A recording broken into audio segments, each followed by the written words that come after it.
2026년 부활의 절기, 이 부활주일을 맞이해서 하나님의 전으로 나와 예배하며 영광을 돌리시는 우리 모든 성도님들에게 부활의 기쁨과 부활의 소망, 부활의 감격이 차고 넘치게 되시기를 주의 이름으로 축원합니다. 우리 옆사람하고 이렇게 한번 인사하셨으면 좋겠습니다. 주님이 부활하셨습니다. 주님이 부활하셨습니다. 부활의 기쁨이 차고 넘치기 바랍니다. 그렇습니다. 부활의 기쁨이 우리 모든 믿음의 가족들에게 차고 넘치시기를 주의 이름으로 축원합니다.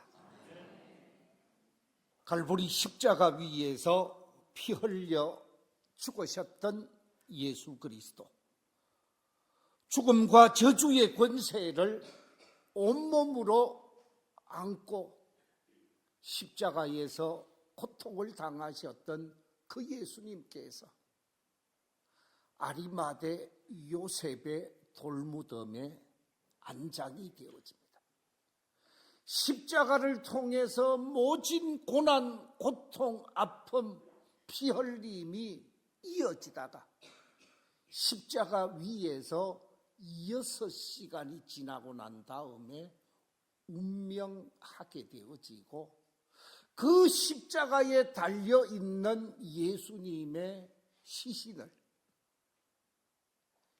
예수님의 제자로 살겠다고 다짐했던 아리마대 사람 요셉이 예수님의 시신을 받게 되어집니다.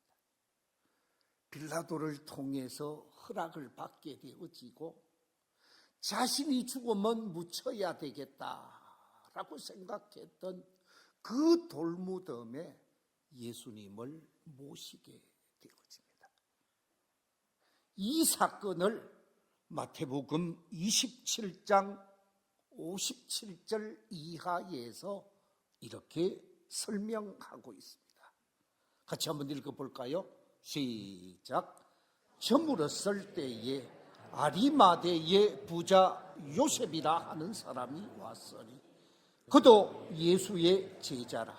빌라도에게 가서 예수의 시체를 달라 하니 이에 빌라도가 내주라 명령하거늘 요셉이 시체를 가져다가 깨끗한 세마포로 싸서 바위 속에 판 자기 쇠무덤에 넣어두고 큰 돌을 굴려 무덤 문을 놓고 가니 거기 막달라 마리아와 다른 마리아가 무덤을 향하여 앉았더라. 예수님을 돌무덤에 안장을 하고 나서 그 당시 종교적 기득권을 가지고 있었던 사람들이 걱정이 되어지는 겁니다. 왜냐하면 예수님께서 십자가 지시기 전에 내가 죽으면 며칠 만에 살아난다고요? 사흘 만에 살아나게 되어질 것이다. 살아난다라는 소문을 듣고 이들이 빌라도를 찾아가게 되어집니다. 빌라도를 찾아가서 이 사람이 세상 떠나기 전에 살아난다고 그랬는데 지킬 수 있게 해 주십시오. 지키되 확실히 좀 지킬 수 있게 해 주십시오. 요청을 하게 되어지고, 그 요청을 받은 대로 빌라도가 군인들을 세워서 지키게 하는 말씀이 마태복음 27장 62절 이하에 이렇게 기록되어져 있습니다.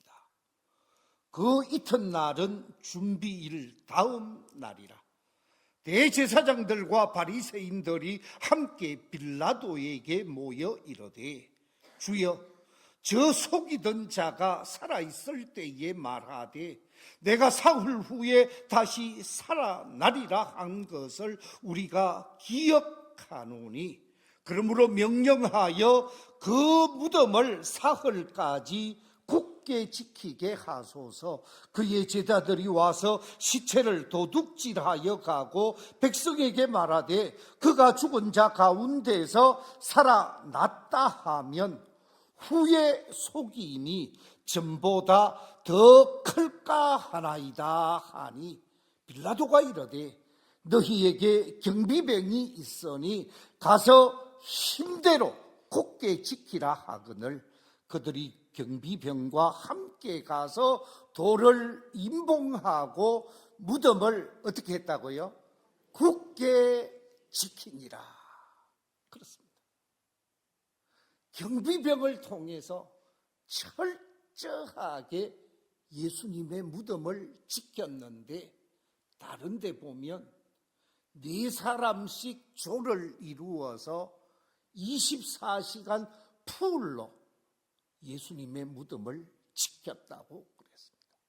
그러니까 예수님의 돌무덤에 누구도 가까이 올 줄 못하도록 확실하게 지켰다라는 거죠. 다음 안식일이 되었습니다. 예수님을 사랑했고 예수님을 추종했던 믿음의 여인들이 십자가에 못 박혀 죽은 예수님, 온 몸이 찢기고 보혈을 흘리셨던 예수님, 그 예수님에게 기름이라도 발라드려야 되겠다 생각하고 준비된 기름을 가지고 예수님의 무덤을 찾게 되어집니다. 그런데 이게 웬일입니까? 무덤문이 활짝 열리게 되어지고 그 무덤 속에 아무도 없는 빈 무덤으로 남아있게 되어졌고 예수님께서 부활하신 사건을 확인하게 되어집니다. 이와 같은 내용이 마태복음 28장 1절 이하에 기록되어져 있습니다. 우리 같이 한번 읽어보겠습니다. 마태복음 28장 1절 이하의 말씀 시작. 안식일이 다 지나고 안식 후 첫날이 되려는 새벽에 막달라 마리아와 다른 마리아가 무덤을 보려고 갔더니 큰 지진이 나며 주의 천사가 하늘로부터 내려와 돌을 굴려내고 그 위에 앉았는데 그 형상이 변개같고 그 옷은 눈같이 희거늘 지키던 자들이 그를 무서워하여 떨며 죽은 사람과 같이 되었더라. 천사가 여자들에게 말하여 이르되 너희는 무서워하지 말라. 십자가에 못 박히신 예수를 너희가 찾는 줄을 내가 아노라. 그가 여기 계시지 않고 그가 말씀하시던 대로 살아나셨느니라. 와서 그가 누우셨던 곳을 보라. 그래서 무덤 안에 들어가 봤더니 아리마대 요셉이 예수님의 시신을 세마포로 잘 모셨는데 그 세마포만 남아 있었고 예수님은 전혀 만날 수가 없었다고 그랬습니다. 그 자리에 있었던 천사가 방금 읽었던 말씀 5절과 6절에 이렇게 말하고 있습니다. 너희는 무서워하지 말라. 십자가에 못 박히신 예수를 너희가 찾는 줄을 내가 아노라. 그가 여기 계시지 않고 그가 말씀하시던 대로 뭐 하셨느니라? 살아나셨느니라. 할렐루야. 그렇습니다. 예수님께서는 무덤에 시신으로 남아 있었던 분이 아니라 말씀하신 대로 약속하신 대로 사흘 만에 살아나셨습니다. 오늘 본문의 말씀은 죽은 나사로를 찾아가서 나사로의 무덤에 가기 전에 나사로의 동생 마리아와 마르다를 만났던 예수님께서 하신 말씀입니다.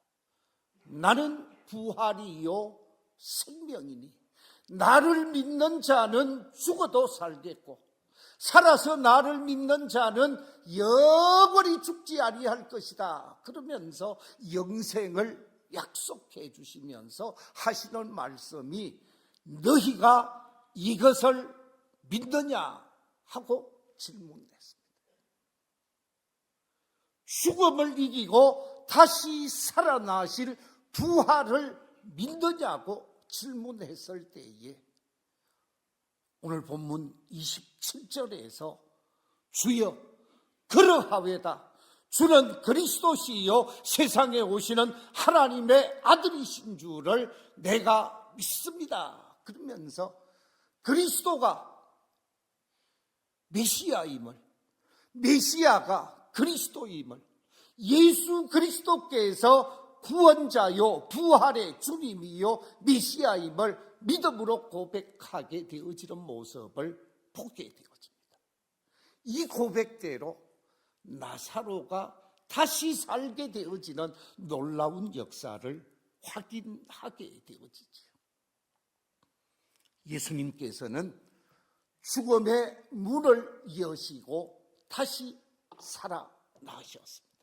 말씀하시던 대로 사흘 만에 부활하셨고 부활하신 주님은 부활 후 40일을 공생애에 마무리를 하시고 하늘나라로 승천하시면서 다시 오리라 약속하셨습니다.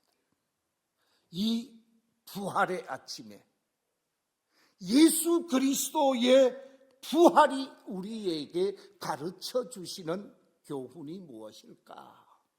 예수 그리스도의 부활의 아침에 부활이 우리에게 말씀하고자 하시는 중요한 사실이 무엇일까? 그것은 한 가지 오늘 나누고자 하는데, 예수 그리스도의 부활 사건은 죽음에 대한 생명의 승리를 증언하는 사건입니다. 저를 한번 따라해 주시기 바랍니다. 예수님의 부활은 죽음에 대한 생명의 승리를 보여주는 사건이다. 믿으시면 아멘. 그렇습니다.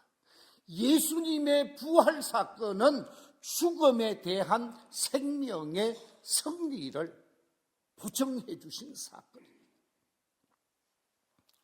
미국 워싱턴에 가면 워싱턴 서부 지역에 유명한 산이 하나 있습니다. 그 산이 다름 아닌 세인트 헬렌스 산입니다. 이 세인트 헬렌스 산이 왜 유명한 산이었느냐 하면 활화산이 계속 있었던 산인데 이 활화산이 터지게 되어집니다. 언제 터졌느냐? 지금부터 45년 전 1980년에 터졌습니다. 사진을 하나 보여드리겠습니다. 저게 세인트 헬렌스 산입니다. 활화산이 저렇게 막 계속해서 분출되다가 1980년에 화산이 터져가지고 그 다음 사진을 보여주면 확인할 수가 있는데 온 산이 용암으로 그리고 화산재로 산이 완전히 죽어버렸습니다. 그러니까 완전히 용암과 화산재로 인해서 산이 다 망가질 대로 망가져서 저기는 더 이상 생명이 나오지 않겠다, 그렇게 생각한 거예요. 그래서 특별히 토양을 연구하던 사람들이 저 산이 죽어 있어서 저 산을 어떻게 할 것인가, 연구의 대상이었다고 합니다. 그런데 겨울이 지나고 봄이 되는데 놀라운 사건이 나타났습니다. 여기도 덤성, 저기도 덤성, 덤성 뭐가 자라났다고요? 풀이 자라나는 거예요. 봄꽃이 그 속에서 피어나는 거예요. 이야, 어떻게 이럴 수가 있을까? 학자들이 자세히 보니까 이거는 곰 같고, 이거는 고라니 같고, 이거는 토끼 같고, 그러면서 짐승의 죽은 시체의 모습을 가지고 있는데 그 속에서 꽃이 피고 풀들이 자라났던 거라는 거예요. 깜짝 놀라게 되어진 겁니다. 이야, 바로 이거구나. 짐승들이 먹고 짐승들이 자신들이 뱃속에 품고 있었는데 화산재에 짐승들이 덮치게 되어지고 그 화산재에 덮치게 되어진 그 뱃속에서 있었던 씨앗들이 자라나는 거예요. 그래서 꽃을 피우고 놀라운 생명력을 복원시키더라는 것입니다. 짐승이 죽은 유기물을 생명의 씨앗이 빨아들이면서 새 생명을 만들어내는 것을 보고 놀라운 경험을 한 것 보고한 내용이 있습니다. 무슨 얘기냐? 예수 그리스도의 부활은 우리를 위해 생명을 바쳐주고 그 예수님의 죽으심이 우리에게 새로운 생명으로 재탄생할 수 있게 하신 놀라운 사건. 예수 그리스도께서 우리에게 영원한 생명을 주시기 위해 십자가에 죽으신 사건은 우리에게 새 생명을 주시기 위한 새로운 사건인데, 바로 이 부활이라는 사건은 죽음에 대한 생명의 승리를 보장해 준다는 말씀. 예수 그리스도를 믿는 믿음의 사람들은 이 죄악에 사로잡혀서 불행한 인생을 살고 있었습니다. 예수 그리스도를 믿기 이전에 우리 인생 어떤 인생이었습니까? 하나님께서 천지를 창조하시고 첫째 날, 둘째 날, 셋째 날, 마지막 여섯째 날에 창조하신 분이 사람이었습니다. 아담을 창조하셨고 아담의 아내 하와를 창조하셔서 그 코에 생기를 불어넣고 그들을 생명이 되게 하신 놀라운 사건이 창세기 속에 기록되어져 있습니다. 하나님이 천지 만물을 창조하시고 그 속에 사람을 창조하신 그 모습을 보고 창세기 1장 31절에 보면 뭐라고 표현하고 있는가? 하나님이 지으신 그 모든 것을 보시니까 보시기에 어땠다고요? 심히 좋았더라 그랬습니다. 죄를 짓기 이전 인간은 아담과 하와를 비롯해서 하나님이 지으신 에덴 동산과 천지 만물이 너무너무 보기에 좋았다라는 거죠. 그런데 이렇게 하나님이 보시기에 좋았던 아담과 하와 속에 죄가 들어오게 되어집니다.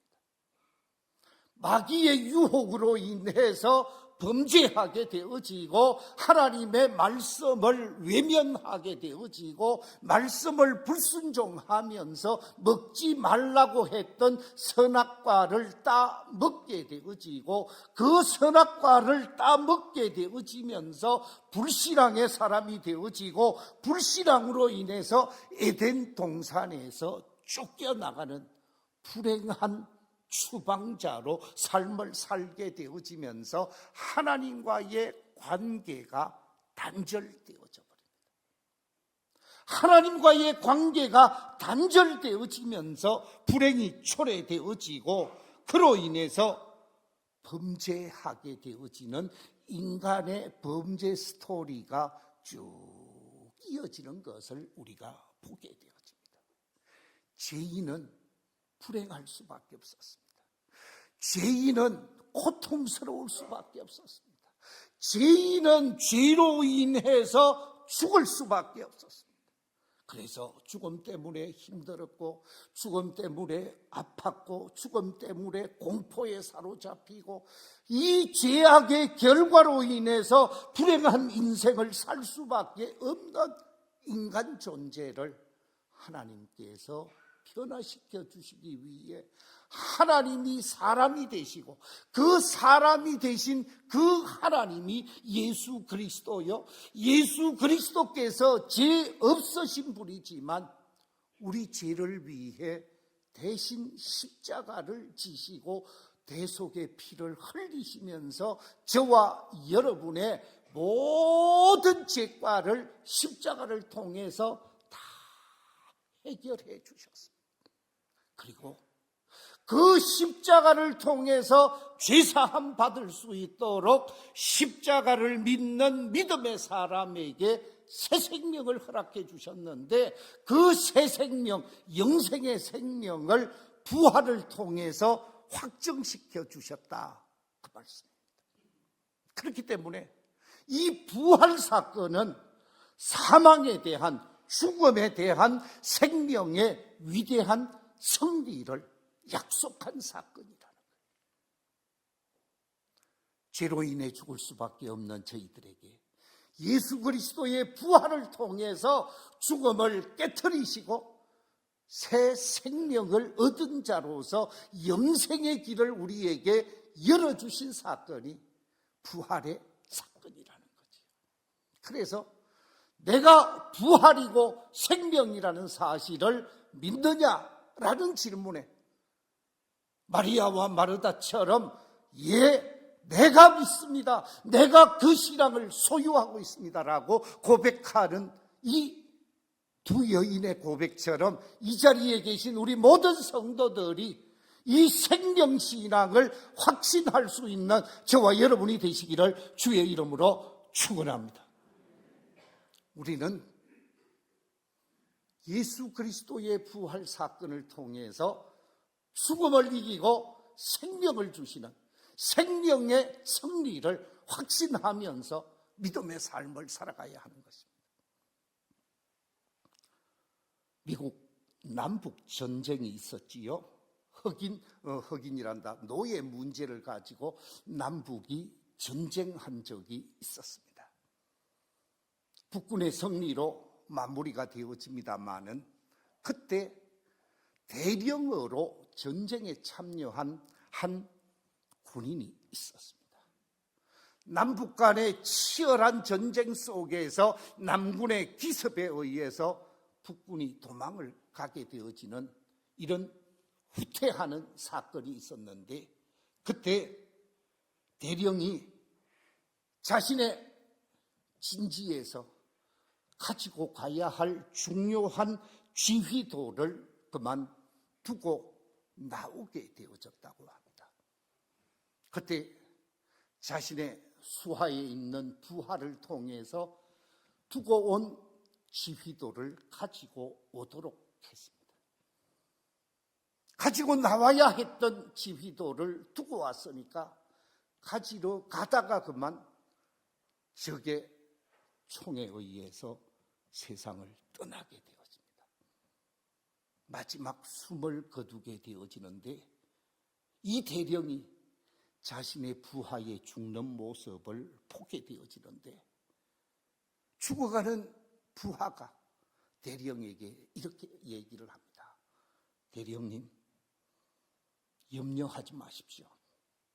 저는 죽음이 두렵지 않습니다.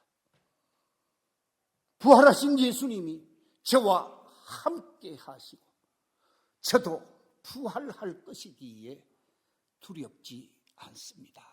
그러면서 생을 마감하는 부하의 모습을 보면서 이거야말로 가장 귀한 것이다. 죽음을 두렵지 않고 죽음 속에서도 멋지게 죽어가는 부하의 모습을 보면서 저도 생명을 주신 예수님처럼 살겠습니다. 예수님을 위해 살겠습니다. 다짐을 하게 되어집니다. 이 사람이 전역을 하게 되어지고 전역 이후에 신학을 공부하게 되어집니다. 신학을 공부해서 목사가 되어지고 신학교 교수가 되어지는데 신학교를 새롭게 만들어서 그 신학교를 통해서 복음주의 신학을 가르치게 되어지는데 그 신학교가 무슨 신학교인가? 고든 콘웰 신학대학입니다. 이 고든 콘웰 신학대학은 지금도 명문 신학교로 인정을 받고 있습니다. 신학교뿐만 아니라 이 대령으로 전역한 목사님이 더 좋은 기독교 학교를 만들게 되어지는데 그 대학이 바로 템플 대학교입니다. 템플 대학의 초대 총장을 하신 분이 바로 이분입니다. 사진을 하나 보여주시면 좋겠는데 저분입니다. 저분이 바로 방금 말씀드린 러셀 콘웰 목사님이십니다. 자기 부하의 죽음, 그 부활 신앙을 가지고 있는 그 모습을 보고 신학을 하고 목사가 되고 신학교를 만들고 대학을 만들어서 놀라운 일을 감당하신 콘웰 목사님이십니다. 무슨 얘기입니까? 부활 신앙은 죽음을 두려워하지 아니하고 당당하게 멋진 인생 살아가게 되어진다는 것이죠. 우리 기독교 2000년의 역사를 보면 예수 믿는 사람, 부활 신앙을 가진 사람들은 많은 고난을 당했습니다. 많은 핍박을 받았습니다. 그 핍박 속에서, 고난 속에서 끝까지 신앙을 지키면서 죽음 앞에 당당하게 죽어갔던 사람들이 수많은 그리스도인들입니다. 어떤 사람은 사자굴에 던져지기도 합니다. 어떤 사람은 불 속에 던져지기도 합니다. 어떤 사람은 끓는 물 속에 던져지기도 했습니다. 여러분, 우리나라 주기철 목사님 한번 생각해 보십시오. 주기철 목사님은 일본의 천황과 그의 우상을 섬기지 않겠다고 신사참배를 거부하면서 마지막 믿음의 지조를 지키며 삶을 살다가 순교하신 분이 주기철 목사님이십니다. 손양훈 목사님, 북한 6.25 전쟁에 의해서 북한군의 마지막 총칼에 전혀 비굴하지 아니하고 당당하게 생명을 드리면서도 살아날 죽음 이후 생명의 부활을 확신했기에 당당하게 죽음을 맞이하게 되어졌습니다. 그렇습니다. 예수 그리스도의 부활, 예수 그리스도의 부활은 바로 생명의 승리, 생명의 부활을 우리에게 증언해 주신 사건입니다. 이 자리에 계신 우리 모든 믿음의 가족들이 바로 이 부활의 승리, 죽음과 사망에 대한 생명의 승리를 확신하면서 이 땅에서 그 어떤 현실 앞에서도 당당하게 믿음의 길을 걸어가며 주께 영광을 돌리는 복 있는 믿음의 사람으로 부활신앙으로 세상을 이기고 어둠을 이기고 마귀를 이기고 죄악을 이기고 불의를 이기는 멋진 하나님의 사람으로 삶을 살아가게 되시기를 주의 이름으로 축원합니다.